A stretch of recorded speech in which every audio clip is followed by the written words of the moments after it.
Nissan GTR. One of those really iconic names in the automotive world, right up there with, Porsche 911, Ford Mustang, the Land Rover Defender. Started out with Japanese touring cars. Nissan went racing in basically an upgraded version of their standard 2000, which was called the 2000 GTR. That car became infamous in Japanese touring car circles because it was amazing. And that was the R30, I think, or possibly the R29. Early GTRs are not my strong point. Later ones, however, are. It's the 90s ones that everybody really remembers, the 90s Nissan Skyline GTRs. The R32, the R33, and most notorious of all, the R34.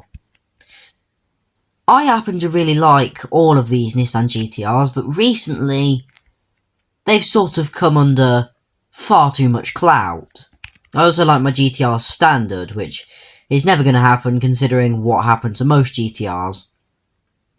Bought by Fast and Furious kids that went, hey, let's modify them and make them look ugly as fuck. Ugh. Anyway, then in 2008, Nissan released the R35 GTR. Now this was much different to the previous Skylines, because, well, it was more of a supercar than a super saloon. It was still 4 seats and had a big boot, obviously a good thing, but it didn't really feel like a Skyline anymore. And it wasn't. They didn't call it the Skyline, they just called it the straight-up GTR. Fortunately, they absolutely nailed it. It was incredibly technologically advanced. It had, I think it had nitrogen in the tyres because it was more stable than normal air. Seriously? And, it had torque vectoring, some seriously impressive graphics on the infotainment screen. Interestingly enough, the infotainment screen was actually designed by the group Polyphony Inc., or the makers of the Gran Turismo games. And the main guy that did all the work actually got a free GTR at the end of it, which is pretty cool. If just designing a car's infotainment screen will give me a version of the car, phone me, Pagani. And now Italdesign, started in 1968 by Giorgetto Giugiaro, one of the lesser-known Italian design houses. I don't know why, but, it's not like they've got a back catalogue that's rubbish. Lotus Esprit, the DeLorean, and also a few Lamborghinis, I think. Seriously, I do like Italdesign a lot, even if I think I'm right in saying they were the people that styled the Morris Ital. Oh dear God. Anyway, how do they, the people that make exotic Italian, super and hypercars look absolutely stunning, relate in any way to Nissan? Because of this, the GTR-50, a very rare limited edition version of the R35 GTR I mentioned earlier. Now, usually I like Italdesign. Look at the Zero Uno, for example. And then look at this. Now, I know this isn't the real GTR-50, but if you look at a picture of the one in real life, it does look like an off-brand GTR, and I mean that in the worst way possible. I don't know what Italdesign was smoking when they made it, but I do not like it at all. It's one of their worst works. Even if the Morris Ital was theirs, I'm including that.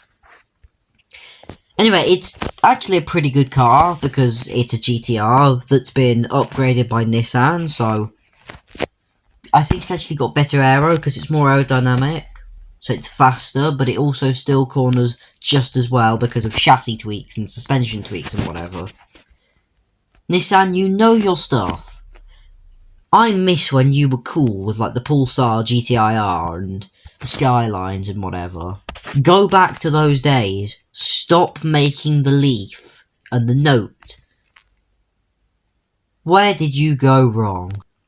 Unfortunately, like a lot of cars around its bracket, because I have to test it standard, as it falls over the 180 mile an hour barrier, it's a bit slow, I'll be honest, in the corners. Like, I'm not accelerating right now because I'm driving like a clock, but if you look at this, it's just pretty average acceleration. It does start to pick up a bit after about 130 though, which is good. It's just off the line, it really lacks the GTR bite which you would get in real life. And that's really disappointing. You know, I know they have to be off-brand models so that they don't get copyrighted. But off-brand performance as well? Really? This is feeling more and more like a fake GTR by the moment. Fortunately, there is one bit that still remains authentic to the standard GTR. Neck-breaking cornering. And I'm not using that as hyperbole. Memorably, when Clarkson track tested this back on old Top Gear, it did actually hurt his neck.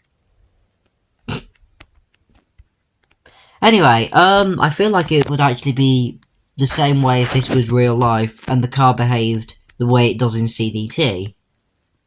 This thing corners like a bullet, like a fly.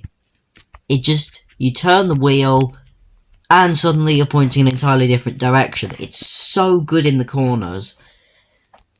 Maybe I was a little too harsh about it being an off-brand GTR earlier. But let's see how it behaves sideways, because that seems to be what everyone does with their GT. Okay, maybe I was a little bit over-ambitious entering that corner. It is quite a grippy car. You probably can't do the ludicrous stuff, but actually just gently sending it sideways, like basically rally driving, all good. Very good, actually. It's quite an easy car to drift. You just got to get up a little bit of speed and then turn it in early, just a little bit early, not too much like I did there, and then basically you can either just send it through the corner without actually making any alterations to the angle, or you can counter steer it out, or it'll just spin because I'm a clot. I honestly have no idea how it's going to be on the circuit though. It could be amazing, it could be rubbish, it could be a mix of both. Personally, I reckon it's going to be really good in the corners, because it is really good in the corners, but then lose a lot of time on straights because it is a bit down on performance. But who knows, I could be wrong. Let's find out. Rev it up, countdown, and go. As you can see, does need a little bit of oomph, but here we go. Okay, a little bit wide, exiting the bridge corner, junction, keep it nice and narrow, flat down the straight, brake. That was good, okay. Right, we're getting into this. Flat out. A little bit high up the bank, but then keep it low. Power. And that's a 42.7. Not half bad lap time, to be honest. I will admit, pretty decent.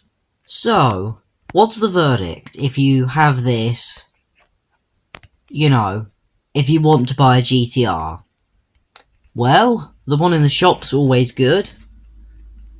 But if you're going to use stars, my suggestion is, this one's good, but it does need tuning to get the best out of it. Otherwise, it's just a sort of pretty vehicle. So, if you've been grinding up stars, you will have also accumulated a lot of money. My suggestion is, spend the money on tuning it. Get the best out of it, because I promise you, it's actually really worth it. So, on that bombshell, I will be seeing you all tomorrow in Dealership Tycoon, behind the wheel of a little red Corvette. The C5 Corvette, specifically. Thanks for watching, hopefully I'll see you then.